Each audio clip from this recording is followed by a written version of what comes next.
Assalamualaikum. Halo adik-adik, bagaimana kabarmu hari ini? Beberapa hari yang lalu, kita telah sama-sama mempelajari apa yang dimaksud 3R. Masih ingat kan? Reduce, reuse, dan recycle.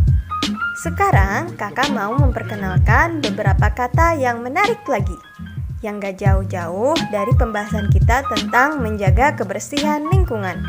Mau tahu? Yakni tentang sisa makanan. Sebelum lebih jauh ke sana, kakak mau tanya dulu. Pernahkah adik-adik makan di suatu rumah makan atau restoran yang mana ketika mengambil banyak makanan, hanya sedikit yang dimakan dan lebih banyak makanan yang tersisa? Atau pernahkah adik-adik memikirkan kemanakah perginya makanan yang tidak laku terbeli di warung, minimarket, maupun supermarket? Nah, jika iya, sisa makanan-makanan inilah yang akan kita bahas di video ini. Kita akan mengenal apa itu food waste dan food loss. Tapi sebelumnya, mungkin adik-adik akan bertanya-tanya, kenapa sih masalah makanan bersisa ini menjadi masalah yang serius?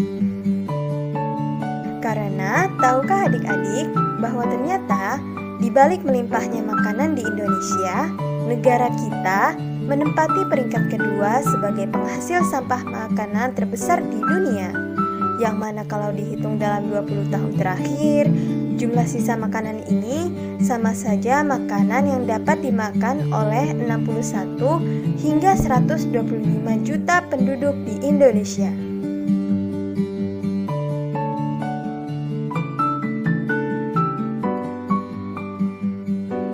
Food waste berasal dari bahasa Inggris yang berarti makanan yang sebenarnya masih bisa dikonsumsi, namun dibiarkan bersisa atau dibuang begitu saja hingga akhirnya menumpuk di tempat pembuangan akhir.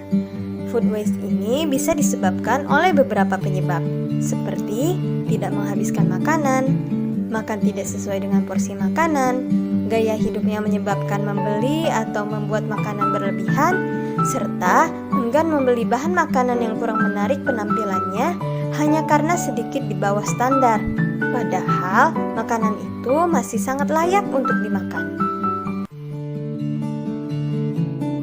Adapun food loss artinya sampah makanan yang berasal dari bahan pangan seperti sayuran, buah-buahan, daging, dan bahan baku yang masih mentah namun sudah tidak bisa diolah menjadi makanan sehingga berakhir dibuang begitu saja. Hal ini sering terjadi pada tahap panen produksi dan distribusi yang tidak terkelola dengan efektif. Kabar buruknya lagi, masalah food loss maupun food waste ini menjadi salah satu penyebab meningkatnya gas rumah kaca di atmosfer ketika membusuk. Sedangkan gas ini menjadi berbahaya jika sudah terproduksi secara berlebihan. Menyadari semua ini tentu menyedihkan karena di saat yang sama beberapa wilayah di Afrika, Timur Tengah, maupun Indonesia juga sedang mengalami krisis suplai makanan berkepanjangan yang menjadi penyebab permasalahan lainnya, seperti kasus kelaparan dan kekurangan gizi.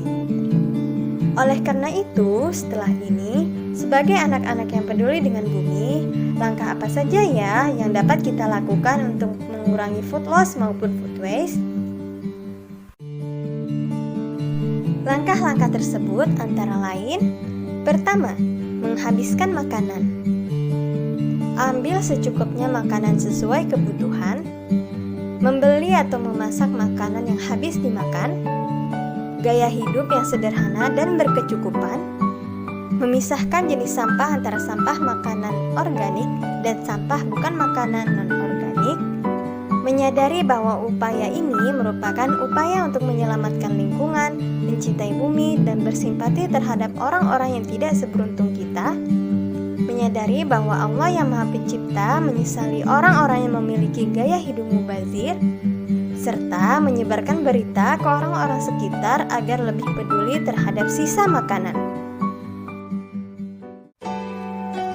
Nah, sampai sini adik-adik sudah paham kan apa yang dimaksud food waste maupun food loss? Yuk sama-sama kita jaga dan sayangi bumi dengan lebih peduli mulai dari makanan yang tersisa di sekitar kita.